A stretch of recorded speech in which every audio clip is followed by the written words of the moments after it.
Hello students. In this video I am going to represent you certain facts which already we have discussed in the chapter Magnetism. First, I would like to take the recap of some of the points.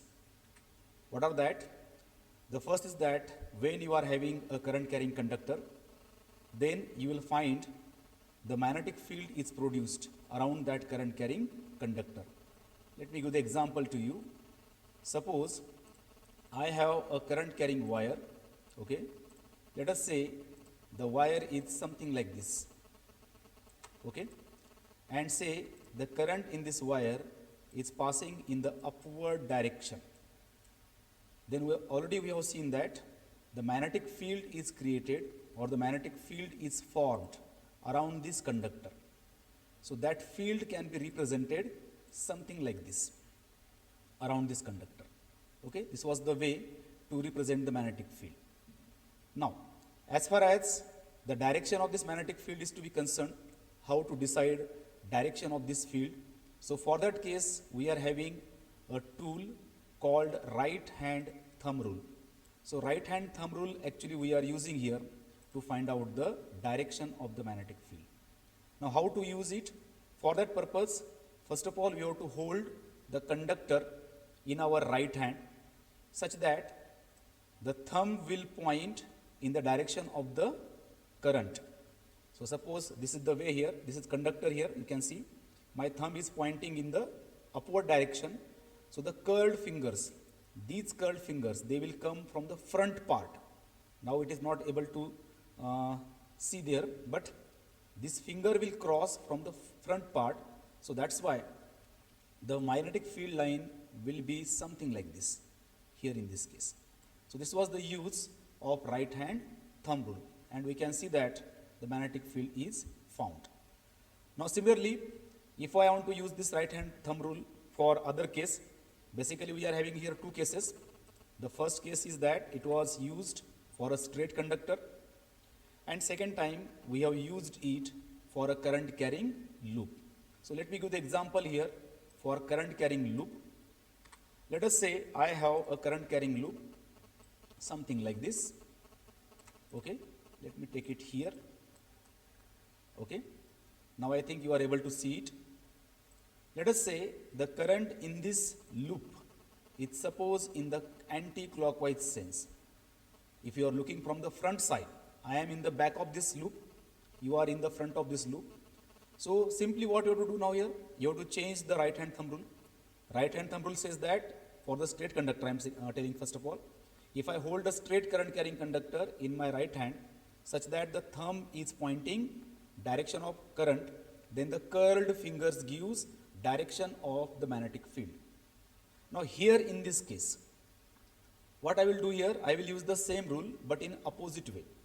Now the curled fingers, they will represent direction of the current, and the thumb will point the direction of the magnetic field. Now from the front side, if I look now, okay, my fingers will be something like this. They will be aligned in this way according to this diagram. Then in that case, the thumb is pointing outward, out of the screen. So we can say that the direction of the magnetic field is something like this. I will try to represent it. Okay, you can see in this way. It is given in this way, right? But to understand in clear way, let me slightly erase that ray so that there will be a feel that it is coming out of this loop, something like this. Okay, now you can see here the loop is appearing to be coming out of that. Okay, let me just clear this color here. Okay, here. Okay, now I think you are able to see it. The magnetic field is now coming out of the loop. So let me give the direction of the loop by using this one. Let us say this is the arrow here, it is coming outward. So this is the way here to apply the right hand thumb rule for the case of circular current carrying loop. Okay. Now if the loop is supposed like this, say in this way, let me take it here. Okay. Let us say this is the loop now here, or just let me make the thicker line so that it will be visible to you. So let us say this is the loop now, suppose here in this way. and say the current in this loop is suppose anti-clockwise. If I viewed from the top, okay, if I viewed from the top, let us say the current is in the anti-clockwise direction. Now again, if I apply the right hand thumb rule for the circular loop, the current is suppose in the anti-clockwise sense, so thumb is pointing upward, so therefore the field line will be something like this. Let me change the color first of all here so that it will be visible to you. So this is the direction of the magnetic field. In this way you can represent the magnetic field in upward direction now, like this. I am just representing the direction here. I am not taking all the loops here, okay? If you want to take the loops, you may take the loops something like this, around this one, like this, like this. Such type of loops can be taken here, okay? And if I want to represent direction, again, from this part it is upward, from this part it is upward, here it is going downward, here also it is going downward. So if I take a cross section of that cross section may look something like this. Let me try to represent it. Suppose I have taken a line here, central line, like this, okay? Then after that, suppose I will take one more line here, little bit in a loop or loop shaped. Just let me draw it again. Just wait, I am drawing it. Okay, so such type of pattern can be observed, okay, like this and like this. This is the way here that the field lines will appear, okay. So this is about the concept of right hand thumb rule for the case of the loop, okay. Now next topic is very important that already we have discussed, that is magnetic field on a current carrying conductor. Now what is this?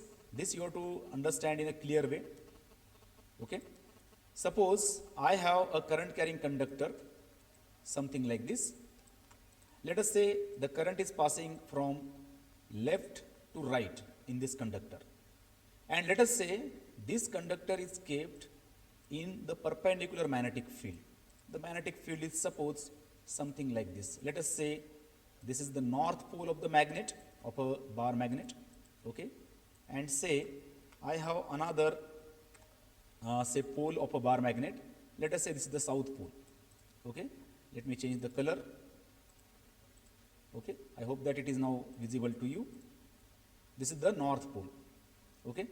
Now let me write the names also here, north and south, okay. This is north and this is south. Now what is the case here? Already we know about the concept of magnetic field lines, right? So here the field will lie from north to south. So let me represent a line here indicating direction of the magnetic field in this case. So magnetic field is something like this, okay. Let me give the arrow here for simplicity, okay, something like this. So this is the upward direction of the magnetic field. You can see here, this is the direction of the magnetic field in the upward direction. Now what is the case here? We are having a magnetic field here due to these two bar magnets or poles of the bar magnet, that is north and south, and we are placing a current carrying conductor in that magnetic field in a perpendicular way, okay. We know that the current carrying wire also creates its own magnetic field. So the magnetic field of the current carrying wire and magnetic field of these two bar magnets, they will interact either in an attractive way or in the repulsive way. So therefore what will happen here? Either the conductor will be repelled or it will be attracted. Now the question comes, how to find the direction of the force acting on it. The first concept is that if it is placed in the magnetic field, that is current carrying wire, then it will face the force. It will be given some force by that magnetic field. So what is the direction of that force? That we have to understand. To understand the direction of that force, we are having here a particular law, a particular rule for that, and that is called as the just left hand rule. Okay, I have just skipped one point here, that is magnetic field of the solenoid here, because already we have covered in the classroom. So I will not take that now here. Let me speak about this left hand rule. What is the left hand rule? That I will speak here. Okay. So what is the left hand rule? Left hand rule says that if suppose I hold the first three fingers of my left hand mutually perpendicular to each other. Mutually means each finger is perpendicular to the other two fingers. That is called as mutually perpendicular to each other. Now, in this setup, the forefinger gives direction of the magnetic field. The middle finger gives direction of the current in the conductor. Then the thumb gives direction of the force acting on the conductor. This is called as Fleming's left hand rule. What is that? What is that? It says that if we hold the first three fingers of our left hand, that is thumb, forefinger or index finger, middle finger, mutually perpendicular to each other in such a way that the forefinger gives direction of the magnetic field, middle finger gives direction of the current in the conductor, then the thumb gives direction of the magnetic field, magnetic force. Okay. Let me apply this now. If I am watching it from the front side, let us assume that the diagram is given in your plane, in the screen of your laptop or your mobile. Okay. And say I am going to apply it. So when I am looking at the diagram, okay, this is current I, this one. Okay. And this is magnetic field, upward direction. Okay. So first of all, I will apply the rule for the magnetic field. Magnetic field is in the upward direction. Now actually I am behind the diagram, so just try to understand the concept clearly. Okay. When I am looking at the diagram, my middle finger is pointing from left to right. Middle finger is pointing from left to right. Okay. And thumb, if I hold the thumb is pointing towards me. Okay. So the force acting on this conductor is basically outward. It is something like this. Let me try to show you. Okay. So the field, the force acting on that conductor is like this. It is outward. Okay. In this way. This is the force acting on that. This is by using the Fleming's left hand rule. Now, one more thing I want to introduce here. What is that? To indicate the concept of outward or inward, we are using other two notions here. What are that? I can use the notion of dot like this, and let me take a circle around it, something like this. Just I am taking the circle here like this. So you can take the circle and a dot. It's not exactly at the midpoint, but you just understand that it is at the center. Let me again redraw it so that you will understand. Okay. It is like this, and let me take a circle in which I am going to put that dot. Okay. It is something like this. So this is one notion. This is the dot notion, which says that the parameter which you are going to consider, that may be current, that may be force, that may be magnetic field, it is coming out of this plane, out of this screen. Okay. This is for the outward direction. Similarly, I can use one more notion. It is cross notion. Let us say this is cross. Okay. I will take capital X here. Okay. So this can be also used. Let me write the things here. One is for inward and other is for outward. Okay. So again I can take here this cross and I can put the circle around it. Okay. The meaning of this is that the thing or the parameter which you are considering, it is entering the screen. Okay. It is entering the screen. Okay. So let me just show you clearly so that you will understand. I have two notions here. One is dot. It is for the outward. The thing is coming outward. That we can understand from here. And you are having the cross notion, which says that the thing or the parameter which you are considering, it is inward. I know it may be difficult to remember, but let me make it simpler for you. How to remember this concept, that is dot and cross? Suppose I have an arrow, okay, and let us say this arrow is coming towards you. This arrow is coming towards you. Then obviously you are going to see the tip of this arrow, this one, right? So this tip is analogous to the outward. Let us say it is coming from the screen towards you. Okay, so you are going to see the tip or the head of this arrow. So to this, I am using the outward motion, that is dot. Similarly, suppose you are having the case is that suppose this arrow is moving away from you. Okay, this arrow is moving away from you. Let us say you are here and this arrow is moving away from you. Now which part you are going to see here? You are going to see the tail of this arrow, this one, right? So analogous to this, similar to this, we have made here this cross notion.